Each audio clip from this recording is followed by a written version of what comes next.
ajunteis tesouros na terra, onde a traça e a ferrugem tudo consomem, e onde os ladrões minam e roubam. Mas ajuntai tesouros no céu, onde nem a traça nem a ferrugem consomem, e onde os ladrões não minam nem roubam. Porque onde estiver o vosso tesouro, aí estará também o vosso coração. A candeia do corpo são os olhos, de sorte que se os teus olhos forem bons, todo o teu corpo terá luz. Se, porém, os teus olhos forem maus, o teu corpo será tenebroso. Se, portanto, a luz que em ti há são trevas, quão grandes serão tais trevas? Ninguém pode servir a dois senhores. Porque ou há de odiar um e amar o outro, ou se dedicará a um e desprezará o outro. Não podeis servir a Deus e a Mamon. Por isso vos digo, não andeis cuidadosos quanto à vossa vida, pelo que haveis de comer ou pelo que haveis de beber, nem quanto ao vosso corpo, pelo que haveis de vestir. Não é a vida mais do que o mantimento? E o corpo mais do que a vestimenta? Olhai para as aves do céu, que não semeiam, nem cegam, nem ajuntam em celeiros, e vosso Pai Celestial as alimenta. Não tendes vós muito mais valor do que elas? E qual dentre vós poderá, com todos os seus cuidados, acrescentar um côvado à sua estatura? E quanto ao vestuário, por que andais solícitos? Olhai para os lírios do campo, como eles crescem, não trabalham nem fiam. E eu vos digo que nem mesmo Salomão, em toda a sua glória, se vestiu como qualquer deles. Pois se Deus assim veste a erva do campo, que hoje existe e amanhã é lançada no fogo, não vos vestirá muito mais a vós, homens de pequena fé? Não andeis, pois, inquietos, merimna, inquietos, ansiosos, cuidadosos, agitados. Não andeis, pois, inquietos, dizendo: que comeremos, que beberemos, com que nos vestiremos? Porque todas essas coisas os gentios procuram. De certo, vosso Pai Celestial bem sabe que necessitais de todas essas coisas. Mas buscai primeiro o reino de Deus e a sua justiça, e todas essas coisas vos serão acrescentadas. Não vos inquieteis. Igreja, Assembleia de Deus em Londrina, não vos inquieteis. Ministério da Assembleia de Deus em Londrina, não vos inquieteis. Coração do pastor Moisés, não se inquiete, pois pelo dia de amanhã, porque o dia de amanhã cuidará de si mesmo. Basta cada dia o seu mal. Você pode se assentar.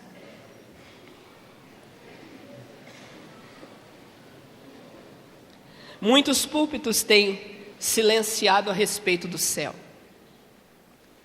O tema céu tem sido retirado como assunto, como tema, como mote de muitas meditações nas igrejas.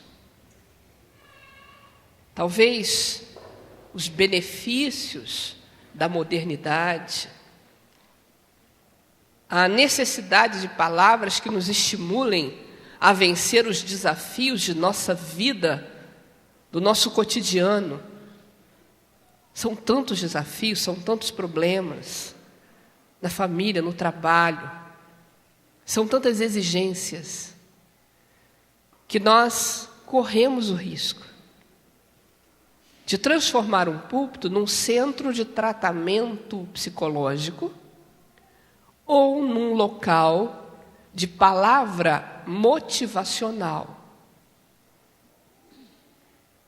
Vá, você vai conseguir, você vai alcançar, você vai obter. E as pessoas então são alentadas por aquele rápido e pequeno fogo da motivação que não se sustém diante das provações. Jesus, logo no início desse texto, nos fala de tesouros na terra e tesouros no céu. Ele contrapõe essas duas coisas. Ele contrapõe céus e terra como duas expectativas, como dois alvos, que nessa circunstância e nessa abordagem são opostas. Jesus não falou muito sobre a nossa vida futura no céu. Há poucas passagens.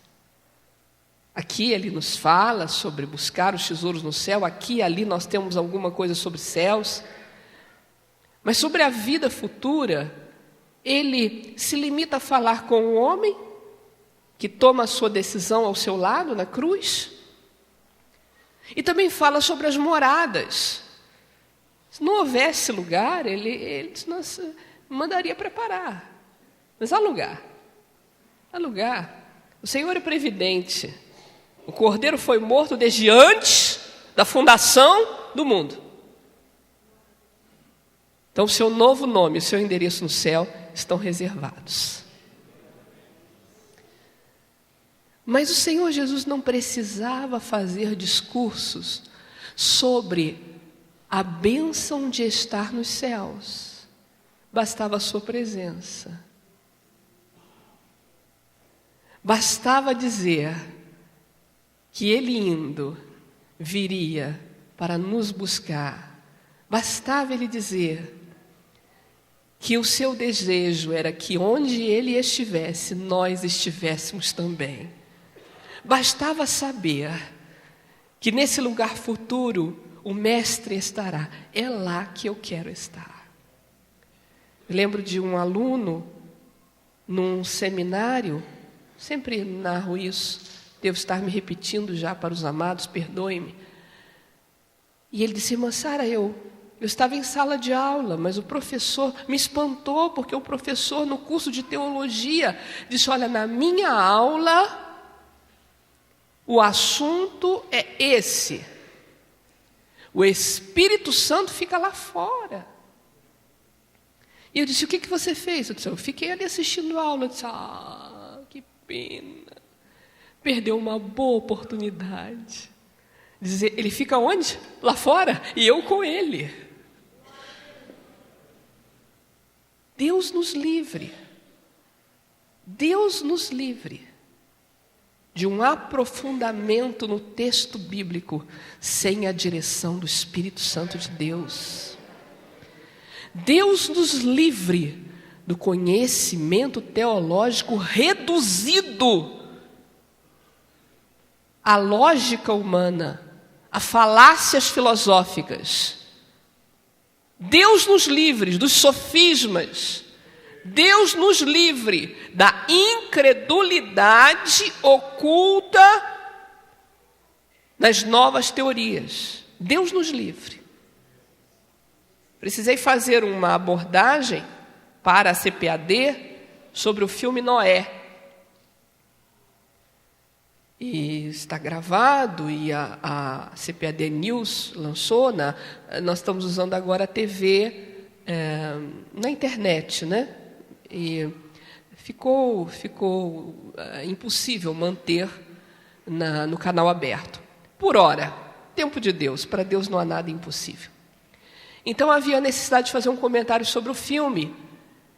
E não sou cinéfila, mas para trazer uma palavra aos jovens, para verificar se o filme poderia figurar para nós como um material, como um recurso didático, até para uma comparação, lá fui eu assistir. Jesus me guarde. né? Lá fui eu. Quando alguém se propõe a fazer uma narrativa já muito conhecida, essa pessoa não vai trabalhar com certos recursos de cinema, como espanto, novidade, surpresa, mistério, porque não há mistério. As pessoas que vão ver já sabem a história que vai ser narrada. Então, normalmente, procura-se fazer outra coisa. Trata-se a narrativa sob um outro ponto de vista. Trata-se a narrativa sob o ponto de vista de outra pessoa, não é? Então seria o dilúvio do ponto de vista de um dos filhos de Noé, ou sob o ponto de vista de um descendente de Noé que está lembrando o que o pai lhe contou. Não sei o que o avô lhe contou, não sei. Poderia ser algo assim. Também se pode fazer a mesma narrativa e apenas embelezá-la ou enriquecê-la com recursos tecnológicos, com tanto que a mídia hoje dispõe. Eu fui ver. E claro que ali o meu espanto foi que eu estava diante não da narrativa bíblica, mas de uma outra narrativa. Aí eu posso distinguir o que é a narrativa bíblica vista sob uma outra ótica, e posso perceber o que não é absolutamente a narrativa bíblica, a começar do protagonista. Porque Noa, o Consolador, descendente de Sete, aquele considerado justo em seus dias, aquele homem quebrantado, obediente e fiel, apenas teve o seu nome emprestado a um personagem de um filme que narra alguma outra coisa. Tem barco? Tem. Tem dilúvio? Tem. Tem animais? Tem. Segundo o pastor Jaime, Noé parecia dono de um orfidário, porque num dado momento é tanta serpente entrando na arca, irmãos, bastava um casal. A gente entende que aí há uma força subliminar na quantidade de serpentes que adentra a embarcação. E nós encontramos um Noé iracundo, indeciso, e eu fiquei muito chateado, porque a gente lê a Bíblia e não percebe essas coisas, né? Que Matusalém morreu no dilúvio. Me chateou muito isso. Me chateou. Irmãos. Bem, quando isso acontece com um filme, certo, irmãos? Com um filme que eu não recomendo como recurso didático e que não recomendo como material de comparação, porque não é uma nova abordagem da mesma narrativa, mas é outra coisa que apenas pegou, não é? Muito superficialmente o mote. Mas quando isso acontece com a indústria de entretenimento, é uma coisa. O problema é quando isso acontece com a ministração da palavra de Deus, dentro do cuidado, da postura, da humildade que nós precisamos ter diante da verdade, da santidade desse texto. Por isso não entendo a ausência ou esquecimento, não aqui, mas em muitos lugares, da temática céu. E do reforço de que o nosso olhar não deve estar nas benesses passageiras da vida terrena, mas da herança e do futuro que nos está prometido nos céus. A palavra nos ensina que se esperamos apenas para essa vida e se confiamos em Cristo para essa vida, irmãos, Se cremos nele para viver o dia a dia até algumas poucas décadas de vida se cumprirem, nós somos os mais infelizes dos seres humanos, pois nem os prazeres mundanos nós vamos desfrutar. Agora, se a nossa esperança está no futuro com Deus, se esses anos da nossa jornada são aquilo que semeamos, são aquilo que investimos, são aquilo que dedicamos e até aquilo que renunciamos para Deus, bem-aventurados somos nós. O Senhor está dizendo: acerta o teu foco, acerta o teu foco. Onde estiver o teu tesouro, está também o teu coração. Então coloque o teu coração no céu, porque o teu tesouro está lá. O teu tesouro está lá. Sim, Satanás rouba. Ele rouba, ele consome. Aqui nós temos o exemplo da ferrugem, da traça. Mas eu creio que esse texto nos fala dessa preciosidade que o diabo tenta sempre roubar.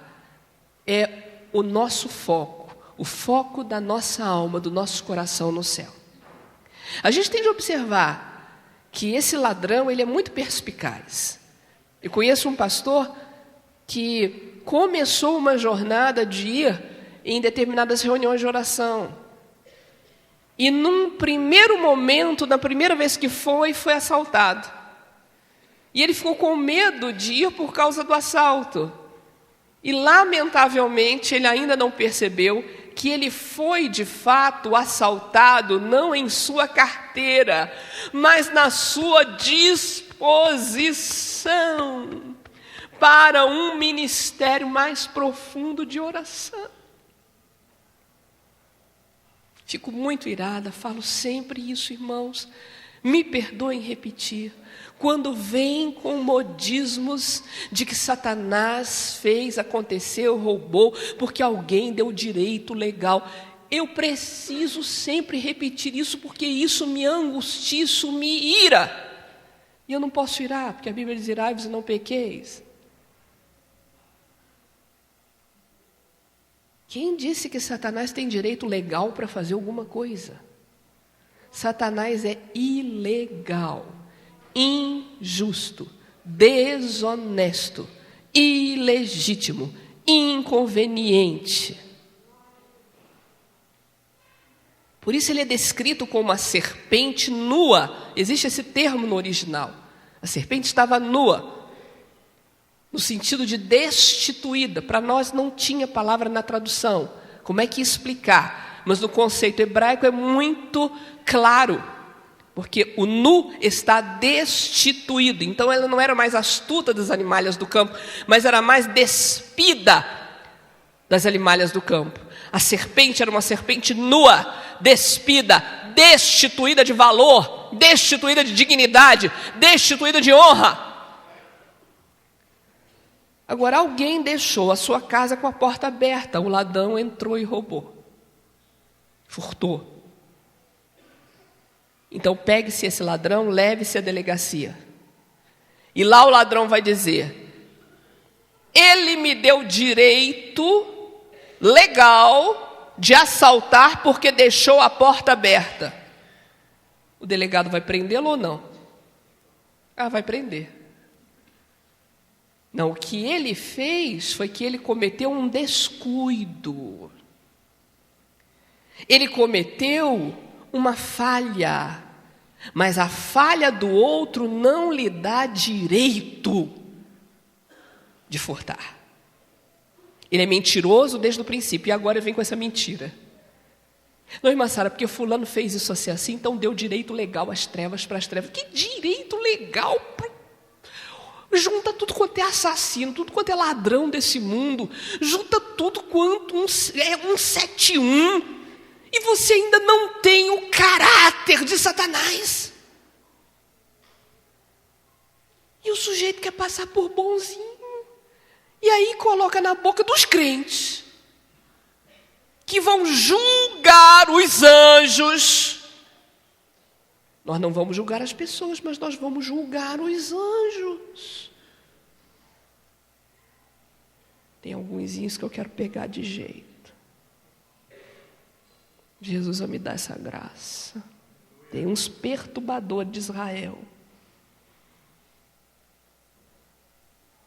Nós vamos julgar, como é que nós vamos considerar que eles têm qualquer tipo de legitimidade?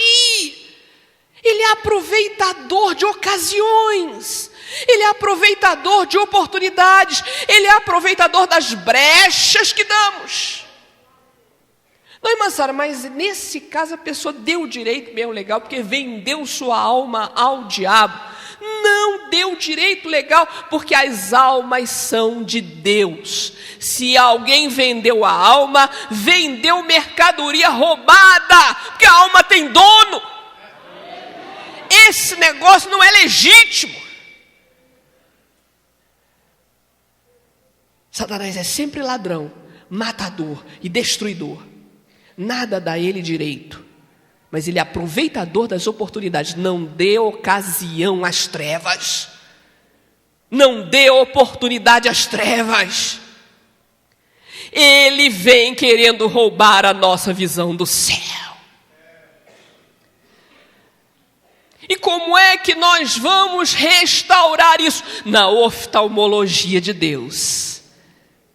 E Deus nos chama a olhar as aves do céu.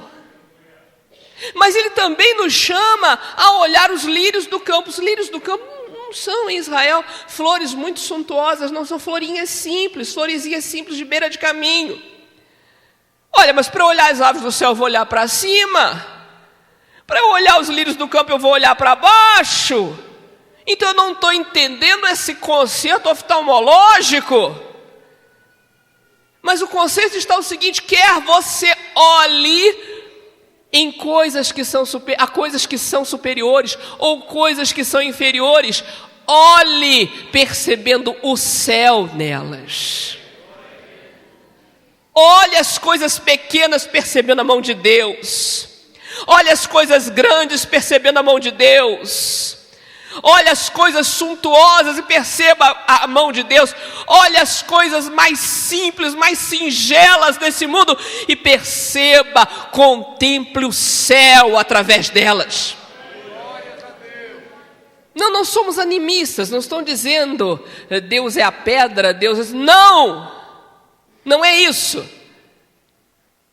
Mas eu posso ver as montanhas e dizer, oh Deus glorioso. Eu posso ver uma pequena flor e dizer, Deus glorioso. Eu posso contemplar um bebê dormindo e dizer, Deus glorioso.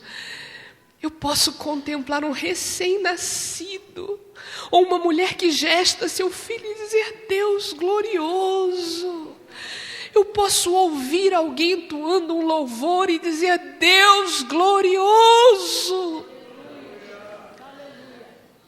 Não importa o olhar biológico, mas o foco tem de ser os céus. Para onde quer que estejamos olhando, estamos contemplando os céus.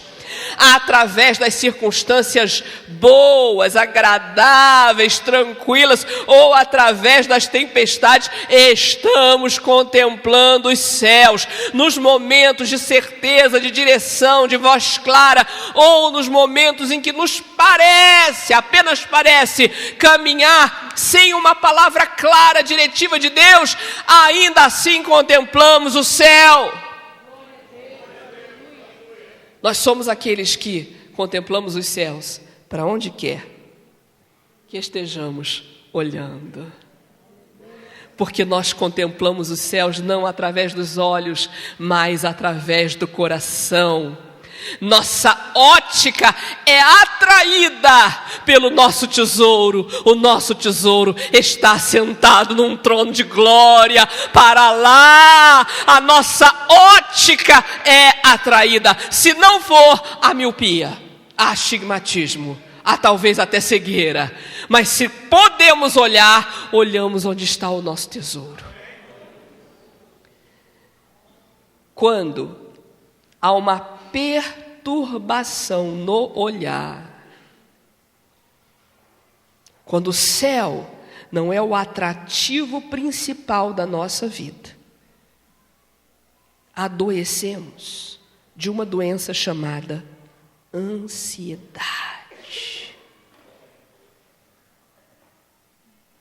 É isso mesmo. A ansiedade é uma forte ânsia que não tem solução em coisa alguma que esteja ao nosso redor. A ansiedade é um problema que pode ser curado. E eu quero falar essa noite sobre a cura da ansiedade. A cura da ansiedade não é paz.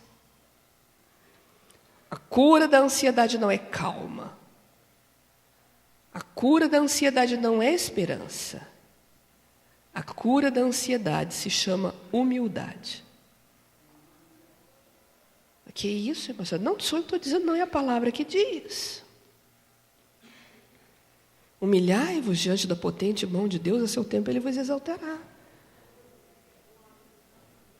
Também nos diz para nós não estarmos ansiosos por coisa alguma na nossa vida. Humildade é uma palavra que vem de terra. Quem já trabalhou com horta sabe o que é humus. Não é? Aquela terra. Terra. Humildade vem de terra.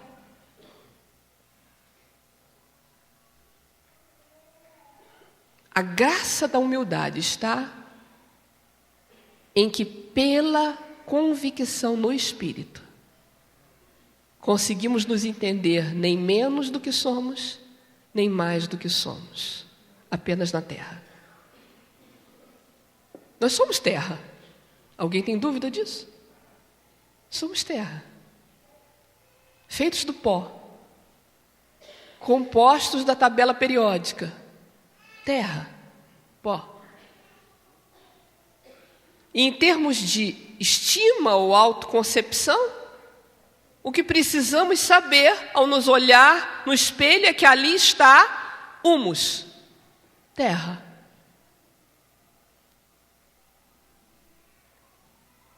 Quando o Senhor, quando o seu Espírito tem liberdade para operar dentro de nós a humildade, não há lugar para a ansiedade. Vamos ver por quê. Humildade não era um valor entre os romanos, não era algo importante. O importante era ser vitorioso, viril, forte. Também não era um valor entre os gregos. E não era um valor exaltado entre os judeus. Tanto que a expectativa de um Messias como servo sofredor era algo bastante complicado. Já havia comunidades de judeus, hoje se tem escritos, se tem registros de Qumran e de outros lugares, que aguardavam o Messias como servo sofredor. Acreditamos que muitos deles creram que Jesus era o Messias, exatamente pelo sofrimento, pela cruz, pela ressurreição. É que a igreja começa com os judeus e entre judeus. Mas para muitos, e nós, descendentes de toda essa formação greco-romana, herdamos isso, valor é vencer, valor é triunfar. Mas triunfar onde? No céu? Não, na terra. Valor é conquistar coisas, valor é suplantar pessoas, valor é ser mais. E para sermos mais, humildade não é o que mais nos ajuda. Pelo contrário, os Facebooks e outras janelas de comunicação estão ali para mostrar que as pessoas divulgam tudo o que fazem e se exaltam mais naquilo que fazem do que propriamente manifestam ações de graças a Deus por aquilo que estão fazendo ou recebendo. Se fôssemos voltar ao tema da inveja, o Facebook dá a possibilidade de se comparar muitas gramas de muitas pessoas e de deixar cada vez mais crescer no interior as estruturas de injustiça a que as comparações nos levam. Expor, mostrar suas vitórias, mostrar a viagem que fez, mostrar a conquista, às vezes ao preço da sua própria intimidade, e dando brecha, muitas brechas, para que o diabo possa agir na vida. Até porque antes, o diabo, que não é onisciente, precisava descobrir coisas sobre as nossas vidas para nos atacar. Hoje nós damos o mapa do tesouro para o diabo. Olha, aqui está a minha ansiedade, aqui está o meu desejo, aqui está o meu sonho, aqui está a minha fragilidade, aqui está as coisas que eu gosto, as coisas que eu não gosto. Falta colocar uma placa, né? Livre para ser atacado. Ainda assim, se ele atacar, ele é ilegal, é ladrão, roubador, matador. Não dou bola para ele. Tem nada a ver com esse sujeito. Você também não tem. Mas vejam, queridos, que a humildade não foi um valor nos dias de Cristo e não é um valor hoje. Ser humilde não é falar baixo, não é se vestir mal, não é ser miserável, não é nada disso. Ser humilde é entender aquilo que cabe a si mesmo fazer, agir, construir e render-se prontamente diante daquilo que não cabe a si mesmo e que só cabe a Deus. Sabe por que o ansioso fica ansioso? Porque ele acha que a situação saiu do seu controle. Que, na verdade, ele tinha de ter feito de outra maneira. O ansioso fica ansioso quando outra pessoa está fazendo alguma coisa.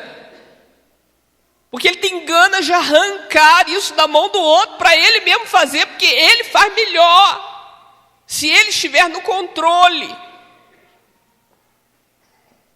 O ansioso não dá conta de ensinar ninguém. Ele não consegue dar a batata e a faquinha e esperar o outro tentar aprender a descascar. Ele já está ali, me deixa aqui, me dá isso aqui, deixa que eu descasco. O ansioso diz, se você quer alguma coisa bem feita, faça você mesmo.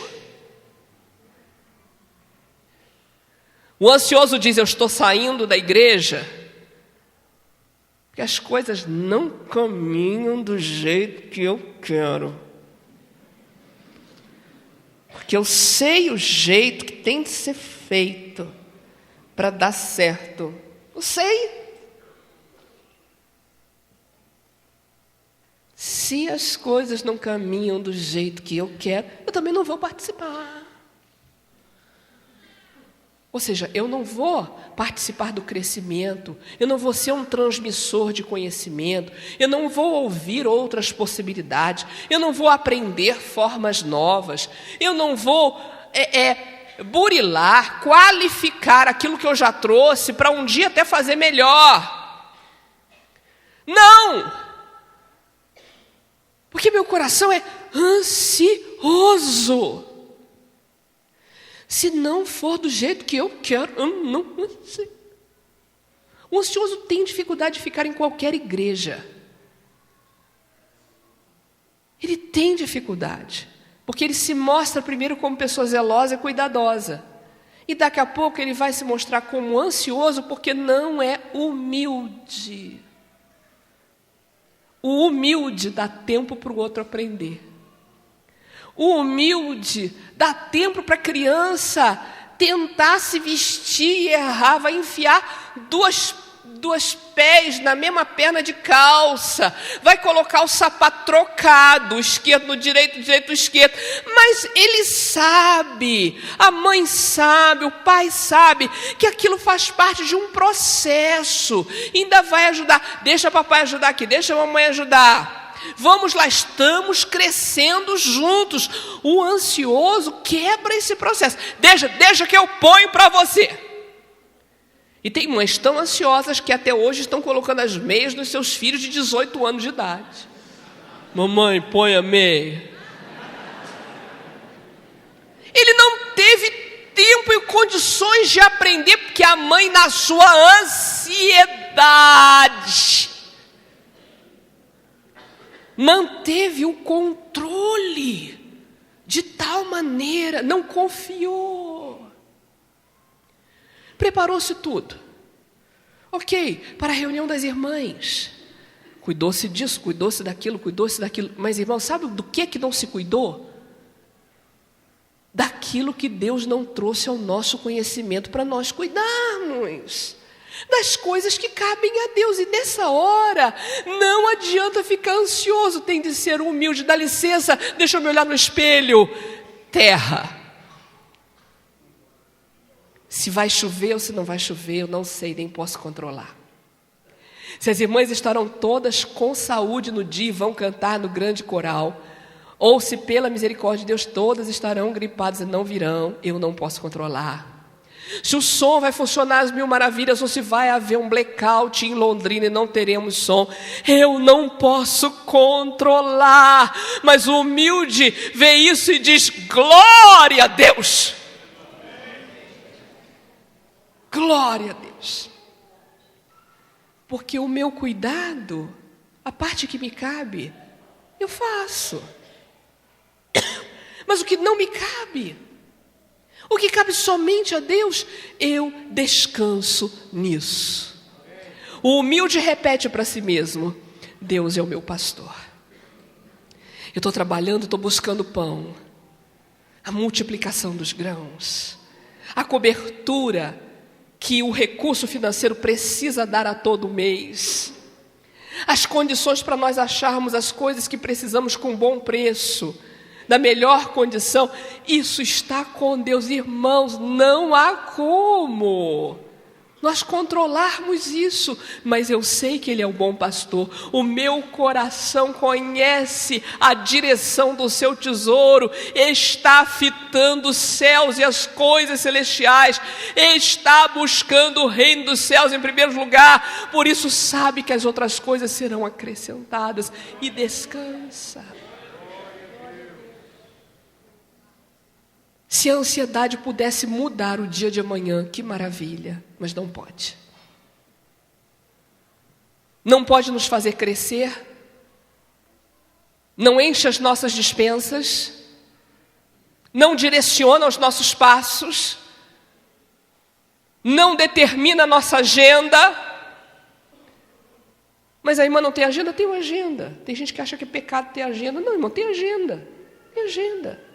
Oramos, confiamos, colocamos diante de Deus. Ah, mas a irmã entrega a agenda a Deus e diz: Senhor, Tu és soberano. Irmão, posso até fazer isso, mas mesmo que eu não entregue, Ele é mesmo. E quando entreguei minha vida, entreguei a agenda, entreguei tudo. Nós não estamos preocupados. Tem um povo aí muito preocupado com a coisa de consagrar tudo. Consagra o carro, consagra a televisão, consagra a casa, consagra o animal de estimação, consagra... Ok, irmãos, eu compreendo, mas vamos ser mais econômicos e práticos? Consagra a tua vida. E diz ao Senhor: é tudo teu. E pronto. E é mesmo, né? E é mesmo. Fica mais prático. Mas tudo bem, se você quer fazer de pedacinho em pedacinho, Deus está entendendo você, irmão. E eu não estou aqui para contender com quem está se consagrando. Misericórdia, né? A menos está consagrando. Glória a Deus por isso. Glória a Deus por isso. Agora, irmãos, o humilde, ele depõe as armas, não diante do inimigo, mas diante de Deus. A humildade é o remédio divino para a ansiedade. Porque a ansiedade distorce as expectativas. A ansiedade faz crer que se você não agir, nada vai andar. Irmã Sara, eu tenho um chamado. Sou uma serva de Deus. Sim, minha irmã. E qual é a missão do teu marido? Não sei. Então nós temos uma dificuldade. Vamos precisar orar para que Deus amadureça no coração do seu marido a missão dele. Porque para a mulher é muito problemático quando o marido não conhece a sua missão. Porque o Senhor requer da mulher a submissão, que é estar debaixo da missão de. Então, se o de não conhece a sua missão, a mulher tem um problemão. Acho, pastor Moisés, que é um dos maiores problemas da mulher casada. E aí, ela pode dizer: olha, irmão, eu não vou esperar, não.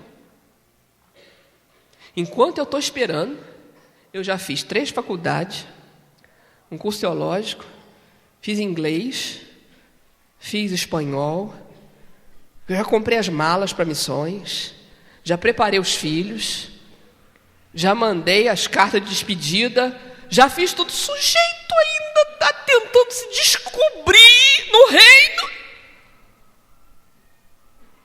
Se ela vai sozinha, ela vai só,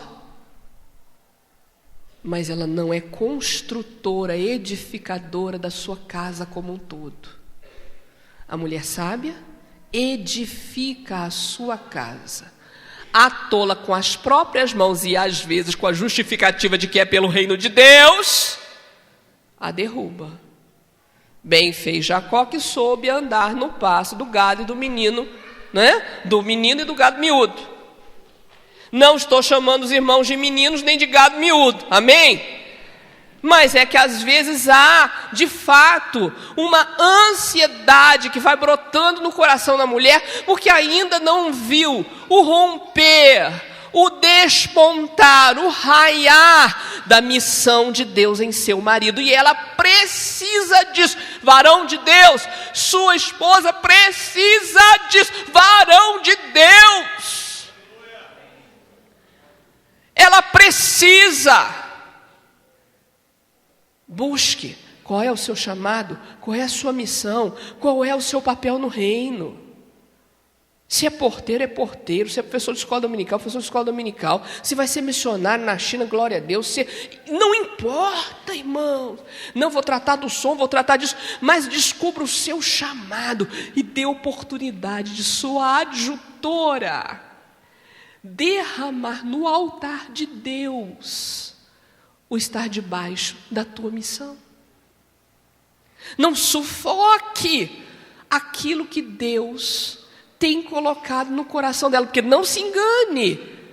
Enquanto às vezes o homem retarda ou procrastina o chamado, Deus está operando no coração da mulher. E às vezes nós encontramos mulheres sufocando, adoecendo, porque não querem passar adiante dos seus maridos, querem respeitá-los, mas ardem por dentro pela chama do chamado de Deus. Querida, o Senhor nessa noite te faz e me faz mais humilde. Olha no espelho e ao invés do contorno de uma mulher você vai ver pó. E diga: Senhor, eis-me aqui. Eu vou me aprontar a cada dia, mas o controle do curso dessa história está nas tuas mãos. Eu creio, e eu não estarei ansiosa, mas humilde, e esperarei o glorioso de Deus. Eu não vou disparar numa caminhada e deixar alguém atrás. Estou falando da situação de mulher, porque a gente sempre tem mais contato com as mulheres, mas eu sei que há varões aqui com a mesma luta, querendo, chamando, buscando a sua companheira, e vendo que às vezes ela retarda um pouco na caminhada. Tenha paciência e seja humilde. Deus está no controle, Ele é o pastor. Revoltas, divisões, insultos, insubordinações nascem da ansiedade. 3 anos desse ministério, o pastor Moisés não me chamou nem para carimbar Novo Testamento.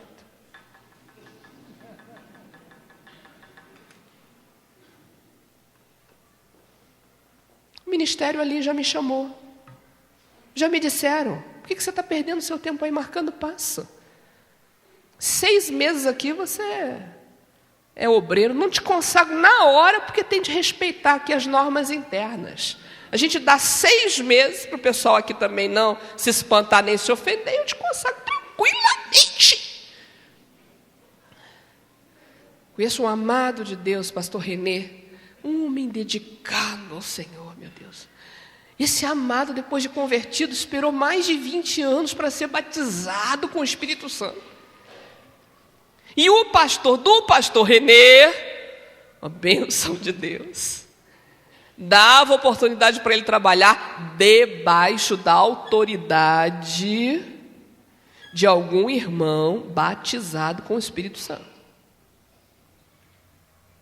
Só que o irmão Renê, na época o irmão Renê, é um talento musical. Podia ser um talento. Ia lá trabalhar com um grupo tal ou com a orquestra tal. Mas debaixo da autoridade do irmão Serafim, que não sabe distinguir uma clave não sabe.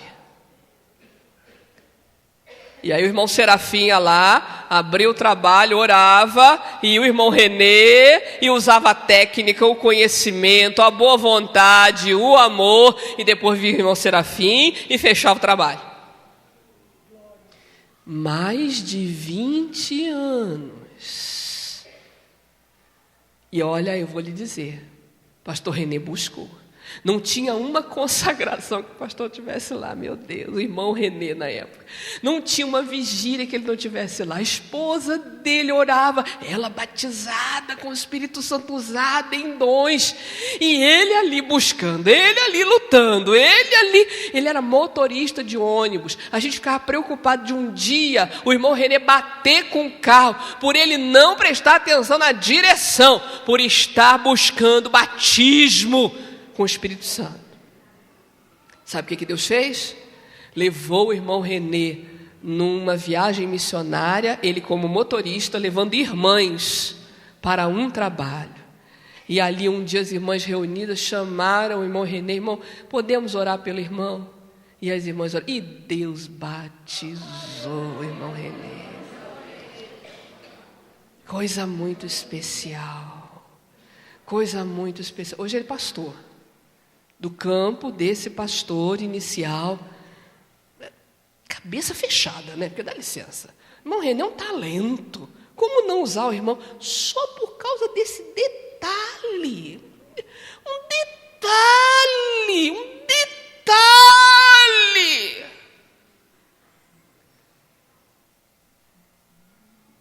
Esse detalhe é a diferença de você mandar um soldado com armadura para a guerra ou mandá-lo despido. Esse detalhe nos é ensinado pelo próprio Senhor Jesus.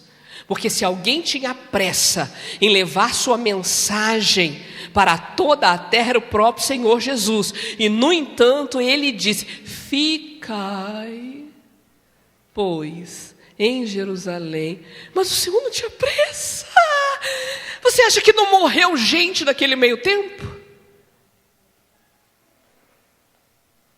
Ou Deus deteve o sol, deteve a lua, deteve as vidas, não deixou ninguém mais pecar, fazer nada, parou tudo, porque os meus servos estão buscando o revestimento do poder, e só depois eles vão sair pregar o evangelho. Então, enquanto isso acontece, nada funciona. Não, Deus deixou tudo acontecer. Ele sabia, ele tinha consciência, mas Deus não colhe o fruto sem ter a certeza de que ele pode esperar esse fruto maduro, pronto para ser colhido. Até numa figueira, fora de tempo, mas ele poderia encontrar figos temporãos. Ele sabe onde encontrar.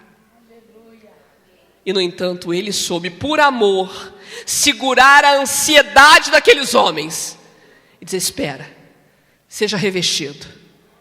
Isso vai nos fazer crescer em humildade. com relação àqueles que já receberam de Deus dons, mistérios e poder. Por que o Senhor vincula cura? Muitas vezes, não é sempre, não é necessariamente, mas a unção com óleo, está alguém dentre vós enfermo, alguém dentre vós, ou seja, a unção com óleo é para servos de Deus, é para crente. Não é para você começar o culto e dizer, vai todo mundo ficar em pé, visitante, não visitante, nós vamos ungir todo mundo. Não, a unção com óleo é para crentes. Está alguém dentre vós enfermo, chama os presbíteros da igreja. É uma forma do Senhor dizer, respeite aqueles que estão sobre você. Respeite aqueles que a igreja delegar. E ao delegar, conceder uma ancianidade, um presbiterianato à pessoa. E eu não vou discutir as formas de agir das várias igrejas, mas respeite aqueles que receberam a autoridade do altar. O Senhor vinculou as duas ordenanças a nós como um corpo. O batismo é feito estando os servos de Deus presentes, além de Pai, Filho, Espírito Santo. Há uma reunião, há uma conjugação, há uma assembleia celestial quando alguém desce as águas.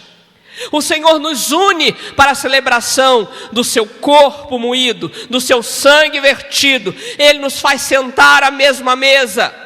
Ele nos une quando sujeita a verificação do dom profético ao conhecimento do profeta, ao testemunho do profeta. Para isso nós temos de viver em comunidade. Ele nos sujeita uns aos outros quando nos fala para nós nos ensinarmos uns aos outros, para nós nos admoestarmos uns aos outros, para nós servirmos uns aos outros, para nós nos fortalecermos uns aos outros.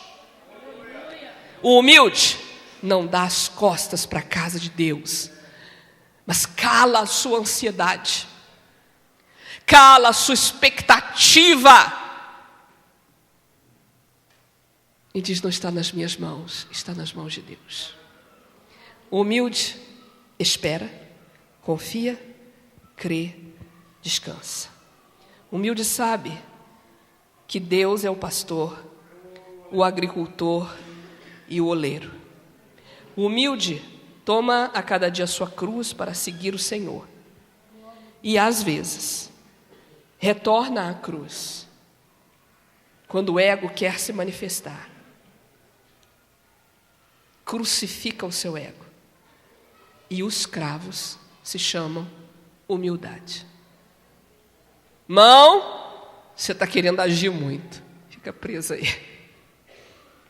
Pé, está com síndrome dos pés nervosos, agitado? Eu tenho um preguinho aqui para você.